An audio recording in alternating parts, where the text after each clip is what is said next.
Sasa mpaka leo, mpaka muda huu tunapozungumza, mawakili wetu walioko Tarime na viongozi wa chama wa mkoa wa Mara na walioko Tarime wameenda kwenye vituo mbalimbali vya polisi.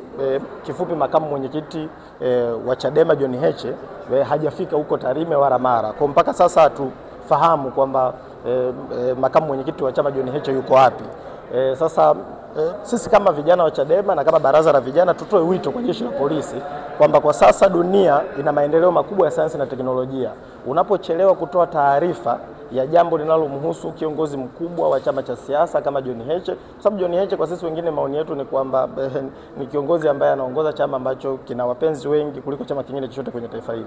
Kwa hiyo zinapochelewa kutolewa taarifa za kuhusu kiongozi wa namna hii yuko wapi, maana yake mamlaka zinaacha gepu za akitokea mtu yoyote iwe kwenye mitandao ya kijamii au mahali kwingine kokote akisema lolote, ni rahisi watu kurupukia na kuliamini. Kwa hiyo ni wito wetu sisi kama vijana wa Chadema kwa jeshi la polisi, mpaka muda huu walipaswa kuwa wametoa taarifa rasmi ya kwamba wanamshikilia makamu mwenyekiti wa Chadema John Heche wapi, yupo kituo gani cha polisi, wanamshikilia kwa makosa gani na watampeleka mahakamani lini. Sasa taarifa zote hizi hatunazo, chama hakina, ndugu wa makamu mwenyekiti wa Chadema John Heche hawana, na hakuna mtu yoyote anayejua kwamba kwa sasa kiongozi wetu wa chama yuko wapi.